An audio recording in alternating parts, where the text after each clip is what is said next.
नमस्कार, मी दादासाहेब चोरमले, फलटण.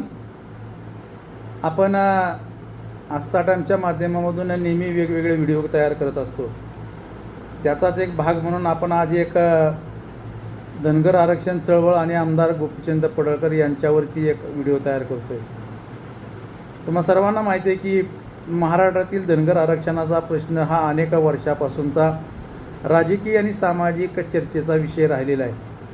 आणि या प्रश्नावरती यापूर्वी म्हणजे गेल्या 50 वर्षापासून विविध नेत्यांनी आपापल्या परीनं संघर्ष केलेला आहे, आंदोलनं उभारली आहेत आणि समाजाला संघटित करण्याचा प्रयत्न देखील केला आहे.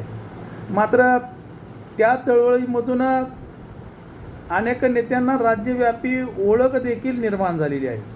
आणि अशा या अनेक नेत्यांच्यामध्ये गोपीचंद पडळकर यांचं नाव अग्रक्रमानं घेतलं जातं. मात्र ज्या आरक्षणाच्या प्रश्नावरती गोपीचंद पडळकर यांचं नेतृत्व घडलं त्याच प्रश्नाबाबत त्यांच्या सध्याच्या भूमिकेवरती धनगर समाजामध्ये उलटसुलट चर्चा होताना दिसते.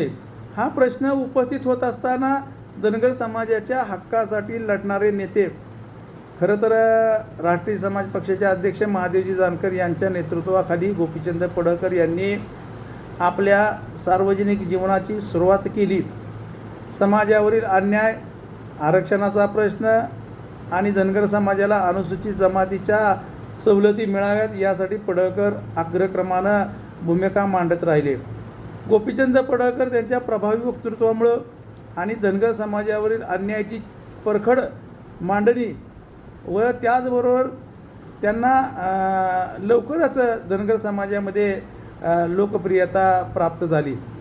प्रस्थापित राजकारणावरती टीका, आरक्षणाच्या प्रश्नावरती आक्रमक भूमिका आणि धनगर समाजाच्या भावनांना दिलेला आवाज यामुळं पडळकर यांची ओळख आज राज्यभर निर्माण झाली आहे असे म्हटले तर चुकीचं ठरणार नाही. व महाराष्ट्रातील तरुणांच्या गळ्यातील पडळकर एक ताईत बनलेले आहेत. व पुढं पडळकर अधिक यांनी जोमानं गोपीचंद पडळकर यांनी धनगर समाजाचं संघटन सुरू ठेवलं.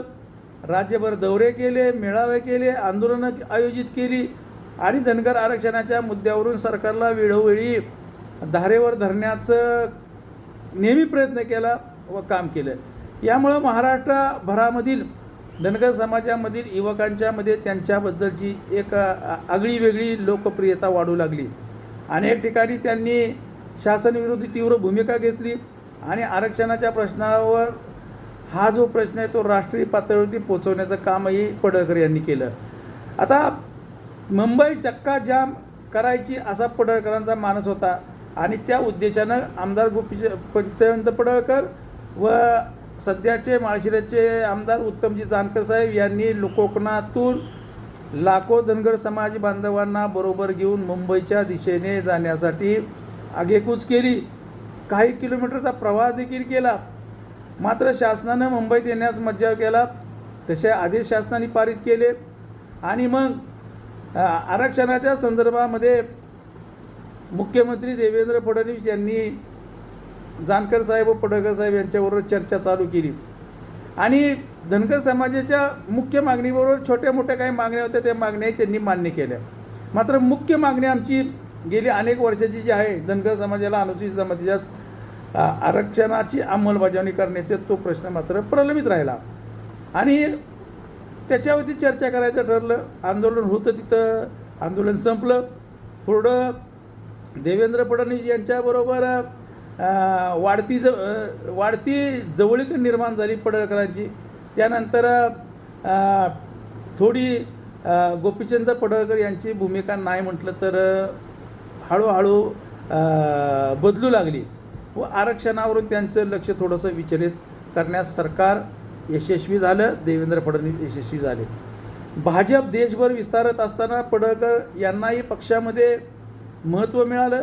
पुढे त्यांना विधान परिषदेची संधी मिळाली आणि आणि त्यांचं नेतृत्व हे राज्यस्तरीय नेतृत्वाचा एक भाग बनून गेलं. यावर अनेक राजकीय विश्लेषकांच्या मते सत्ताधारी पक्षात गेल्यानंतर आंदोलनाच्या राजकारण आणि सत्तेतील जबाबदाऱ्या यामध्ये समतोल राखण्याचं आव्हान असतं आणि ते कोणत्याही नेत्यासमोर असतं. तसंच आव्हान गोपीचंद पडळकर यांच्यासमोर सुद्धा निर्माण झालं. पडळकर यांच्या बाबतीत अशीच नेमकी परिस्थिती झाली. समाजावरती होत असलेला जो काय अन्याय आहे, त्या अन्यायाला कुठंतरी वाचा फोडायला पडळकर कमी पडतायत की काय, अशी लोकांच्यामध्ये शंका निर्माण झाली. आणि धनगर समाजातील कार्यकर्त्यांचं तर असं म्हणणं आलं की ज्या अनुसूचित जमाती ST आरक्षणावरून आमदार गोपीचंद पडळकर यांचं नेतृत्व संपूर्ण महाराष्ट्रावर घडलं आहे, तो मुद्दा पूर्वी इतक्या आक्रमकतेने पुढे येताना दिसत नाही. आणि मग समाजातील काही घटक प्रश्न उपस्थित करत होते की आंदोलनाच्या काळातील पडळकर आणि सध्याचे पडळकर यांच्यातील भूमिका बदलली आहे का. तर आरक्षणाचा प्रश्न अजूनही पूर्णपणे निघालेला नाही. त्या मुद्द्यावरती पूर्वीसारखा दबाव पडळकर देताना दिसत नाहीत. दुसरीकडे पडळकर समर्थकांचं म्हणणं असं आहे की समाजाच्या प्रश्नासाठी संघर्ष सुरू आहे, सत्तेत राहून प्रश्न सोडवण्याचा प्रयत्न पडळकर साहेब करतायत, त्यामुळे केवळ आंदोलनाची तीव्रता कमी दिसते म्हणून प्रश्न बाजूला पडला असं म्हणणं योग्य ठरणार नाही. पडळकरांनी सरकारकडनं इतर छोट्या मोठ्या मागण्या मान्य करून घेतल्या. म्हणजे महाराष्ट्र विधान परिषदेचे सभापती प्राध्यापक राम शिंदे साहेब असतील, पडळकर साहेब असतील, यांनी तसे सोलापूर विद्यापीठाला अहिल्यादेवीचं नाव लावून घेतलं, अहिल्यानगरचं नाव म्हणजे अहमदनगरचं नाव अहिल्यानगर केलं. ही छोटी मोठी कामं झाली. मात्र धनगर आरक्षणाच्या चळवळीतून उदयास आलेलं गोपीचंद पडळकर हे आज राज्याच्या राजकारणातील महत्त्वाचं नाव, जे आरक्षणाच्या प्रश्नावरून पुढं आले आणि त्यामुळे त्यांचं नाव नावारूपाला आलं.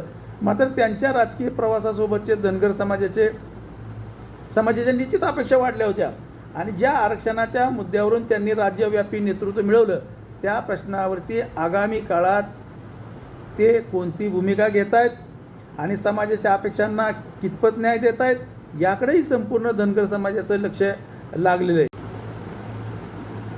मात्र मला जर का आपण या बाबतीत विचारलं तर मी स्पष्टपणे हे सांगेल की अशा परिस्थितीत आमदार गोपीचंद पडळकर यांच्याकडे समाज मात्र आशेने पाहत आहे.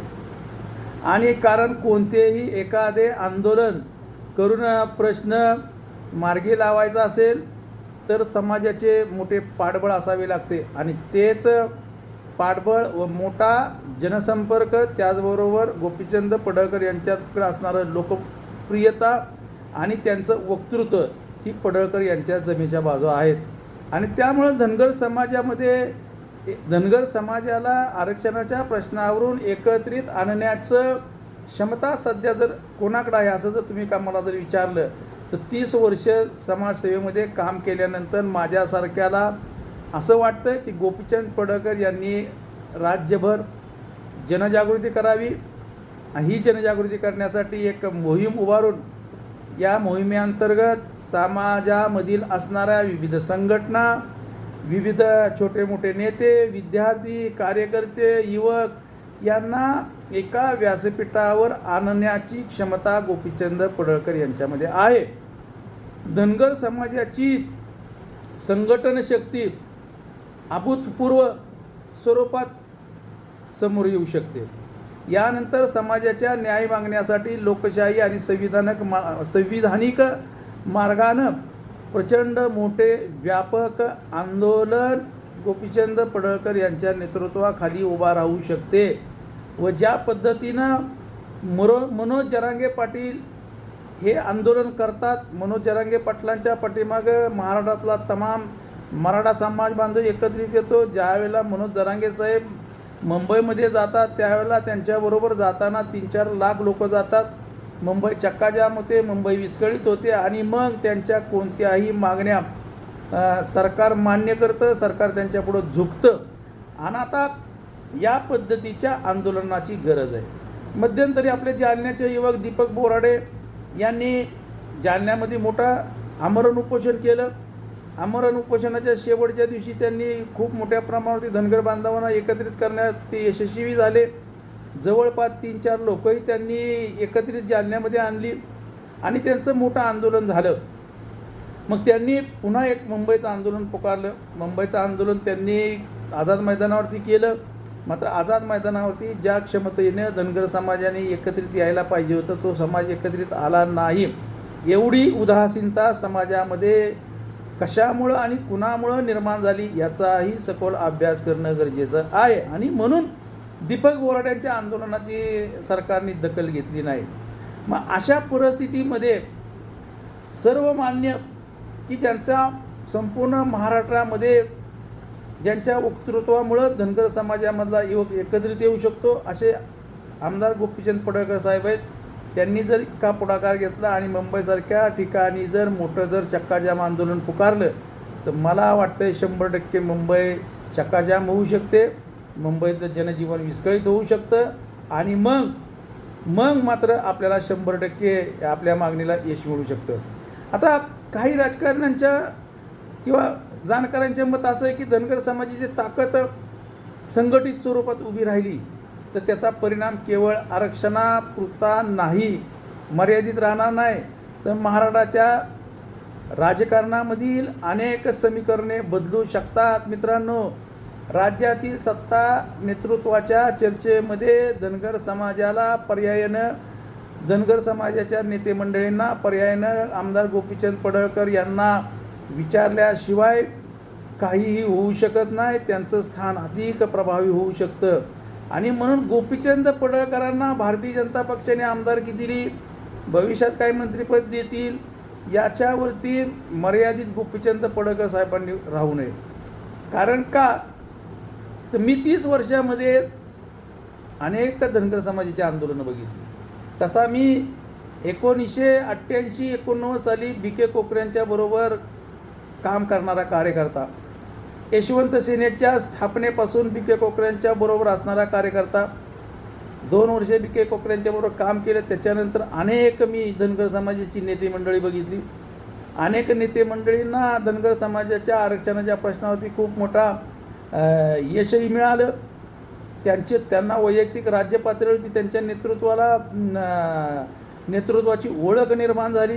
काही लोकांना आमदारक्या मिळाल्या, काही लोकांना मंत्रिपदं मिळाली, काही लोकांना जिल्हा परिषदेचे काही लोक अध्यक्ष झाली, काही लोकांना महामंडळावरती घेण्यात आलं. धनगर समाजामधून अनेक नेतृत्व या निमित्तानं पुढं आली. मात्र आजही 70 वर्षानंतर किंवा 1989ला BK कोकऱ्यांची मूळ मागणी होती, धनगर समाजाला अनुसूचित जमातीच्या सवलती द्याव्यात. ती मागणी अद्यापही प्रलंबित आहे. या मागणीच्या आधारे अनेक नेते मंडळी झाली, मात्र त्यांना ताकदही मिळाली, मात्र प्रश्न अद्याप प्रलंबित आहे. हा प्रश्न खऱ्या अर्थानं सुटणं खूप मोठी काळाची गरज आहे. आणि हा जर प्रश्न गोपीचंद पडळकर साहेब तुमच्या माध्यमातून सुटला तर धनगर समाजाचे तुम्ही मसीहा व्हाल. आणि या राज्याचा मुख्यमंत्री कोण असावा, उपमुख्यमंत्री कोण असावा हे तुम्ही ठरवाल. आणि यासाठी तुमच्या दारामध्ये अनेक पक्षाचे राजकीय पुढारी पायगड्या घातल्याशिवाय राहणार नाही. आणि म्हणून की मी पुन्हा ते सांगेल की समाजातील मालाच नाही तर अनेक कार्यकर्त्यांना असं वाटतं की गोपीचंद पडळकर यांनी ही धाडसी भूमिका घेत समाजाच्या नेतृत्वाची धुरा सांभाळावी, तरच धनगर समाजाला राजकीय, सामाजिक, शैक्षणिकदृष्ट्या एक न्याय मिळेल आणि समाजाच्या मागणीला सुद्धा न्याय मिळेल असं मला तरी वाटतं. तुर्तास इथेच थांबूया.